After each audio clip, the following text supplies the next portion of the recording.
Odyssey into Oratory. Please subscribe, like, and comment, as I'm your grateful host, Dan. I've always been fascinated with the Arthurian legends, the story of King Arthur, his Knights of the Round Table, Camelot, Morgana Le Fay, and the Mists of Avalon, and all else that's included with that mythology. The debate whether the story is real or just a fairy tale has never been resolved. The current consensus is probably just Celtic mythology. I'm not sure I agree. Anyway, another key character in the Arthurian legends is Merlin, the wizard, and he claimed words can cast spells. Spell, of course, is the root for spelling. Merlin was not the only one. Virtually all medieval cultures taught that words have a magical power. They did, and they still do. So powerful words can be, we still use taboo deformations in our language today. Gosh darn it and dag nabbit would be good examples. For centuries, cultures used pseudonames for bears and wolves for fear if they uttered their real name, the wolf or bear would appear. Count Dracula would never refer to wolves by their native name. He used the euphemism children of the night. The words wolf and bear in those days were curse words. I remember reading of an experiment years ago. Two different groups were shown a video of a car crash. After viewing the video, one group was asked if they had seen the broken headlight. The other group was asked if they had seen a broken headlight. The group that was asked the and not a was 3 times more likely to have seen the broken headlight. Think about that. The next time proper grammar gives you a choice between the use of those two articles when preceding a noun. Oh, and by the way, there was no broken headlight. Words do indeed have power. On the sunnier side, think what else these ethereal creatures can do. Words have the power to create sublime thoughts, ecstatic feelings, and soaring imagery in the minds of other people. Yes, indeed, we can spell our words into existence. In my new online class, I named the first module Speech Mechanics. I use the term to refer to anything regarding a speech that is not the words themselves. This would include gestures, voice, that would be variety, pace, pitch, tone, appearance, facial expression, and many other concepts I'll be discussing in future videos. The reason I spent the first few minutes of this video talking about the power of words is because I want to dispel, there's that root word again, I want to dispel a myth.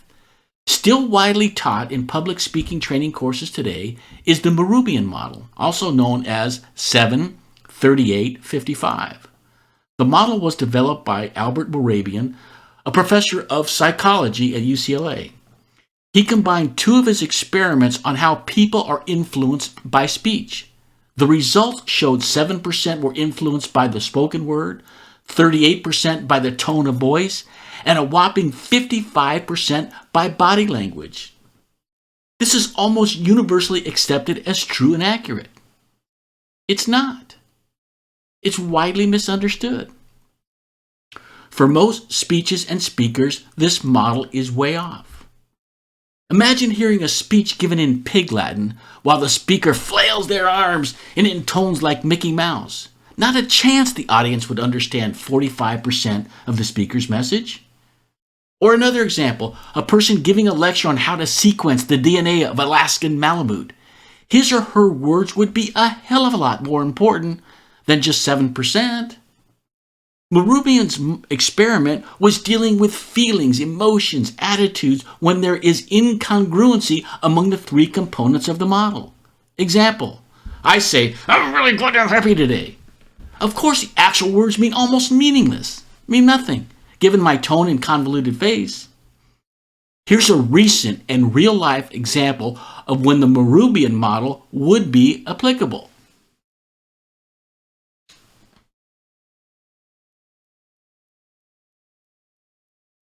That you had a number of meetings with Jeffrey Epstein, who, when you met him 10 years ago, he was convicted of soliciting prostitution from minors. What did you know about him when you were meeting with him, as you've said yourself, in the hopes of raising money? I had dinners with him. I regret doing that. He had relationships with people he said, would give to global health, which is a interest I have. Not nearly enough philanthropy goes in that direction.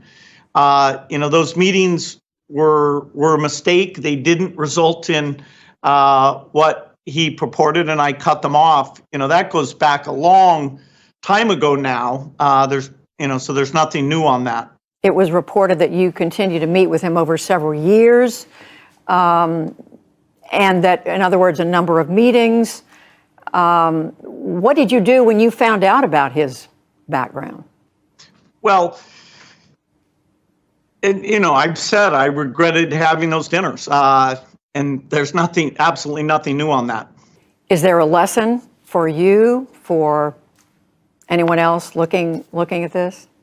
Well, he's dead, so in general, you always have to be careful. I'm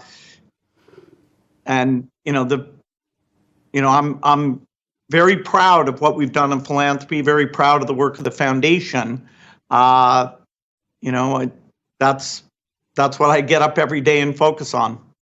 I think it's a fair interpretation that Gates' body language belies the actual words he speaks regarding Jeffrey Epstein.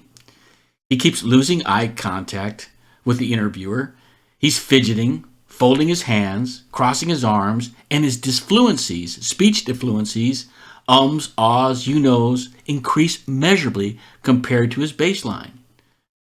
Now, I could show you a clip of Martin Luther King's speech. In fact, I will in a few weeks. And of course, his body language would be important, but it wouldn't come close to an influence of 55%.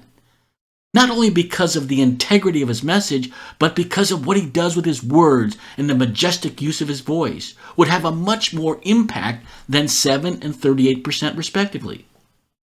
In fairness to Professor Mehrabian, he is on record claiming that his model was and is widely misunderstood. But in my mind, his model is still useful, and that it separates the spoken word into 3 essential components, which make crafting, dissecting, and improving a speech a much easier task than it otherwise would be. Another interesting aspect of the Mehrabian experiment is that it confirms something we all know intuitively. If a person's words and body language are in conflict, people will overwhelmingly select body language to be more truthful. Think about the famous debate between Nixon and Kennedy in the 1960 presidential election, a time when the population received news almost equally divided between radio and television. People that listened to the debate on the radio thought Nixon won, and people that watched it on television thought Kennedy won. For the skilled speaker, these 3 components will have a much closer distribution than 7, 38, 55 suggests. Unless a speaker is extraordinarily gifted in one component of their oratory skills, how a particular audience member is influenced by that speech will say more about the individual's preferred sense for processing incoming information than it will about the speaker's output. You see, each of us favors 1 or 2 senses over the others. Therefore, a speaker should always aim to engage all 5 senses in any given talk. Another important concept of oratory that will be explored in future videos and podcasts. But for today, that's all there is. Please subscribe, like, and comment. This is Dan Riley taking you on an Odyssey into oratory. Until next time, throw off those bull lines, sail away from the sea, catch the train.